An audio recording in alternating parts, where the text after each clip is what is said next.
नमस्कार, आप देख रहे हैं लखनऊ का अभिमान न्यूज और मैं हूं आपके साथ ज्योतिका। आइए रुक करते हैं खबर की ओर। मुर्शिदाबाद हिंसा पर भाजपा सांसद सुधांशु तिवारी का कहना है, सभी संवैधानिक प्रक्रियाओं को व्यवस्थित तरीके से पूरा करने के बाद वक्फ बिल संसद में आया और फिर जेपीसी के पास गया। जेपीसी ने इस पर विस्तार से चर्चा की, फिर दोनों सदनों ने इसे पारित किया और राष्ट्रपति के हस्ताक्षर के बाद यह कानून बन गया। लेकिन फिर भी कुछ लोग इसमें राजनीति करने की कोशिश कर रहे हैं। यह दुखद है कि ऐसा सिर्फ पश्चिम बंगाल में ही क्यों हो रहा है। यह अपने आप में सवाल खड़ा करता है कि ममता बनर्जी की राजनीति भविष्य में पूरे भारत के लिए चुनौती बनने की ओर बढ़ती दिख रही है। पिछले दिनों वक्फ बोर्ड को लेकर जो है विरोध प्रदर्शन की हिंसा हुई थी, कल फिर ट्रेनों का पथराव किया गया। देखिए, वक्फ बिल समस्त संवैधानिक प्रक्रियाओं को व्यवस्थित रूप से पूरा करने के बाद, यानी पहले वो बिल संसद में आया, फिर संयुक्त संसदीय समिति के पास गया।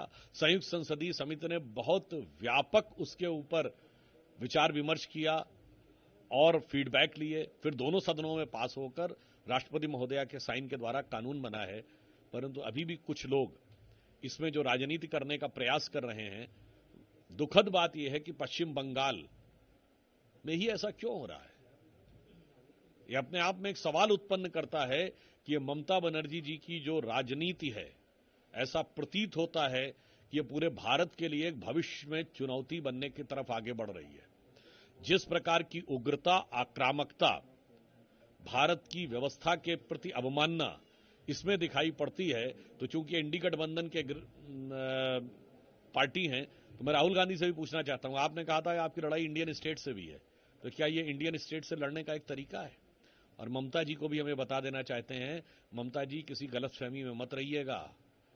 याद रखिएगा, ये वही बंगाल था जहां 16 अगस्त 1946 को डायरेक्ट एक्शन भी जिन्ना ने यहीं से शुरू किया था, और उसके बाद एक साल के अंदर देश में क्या हुआ था।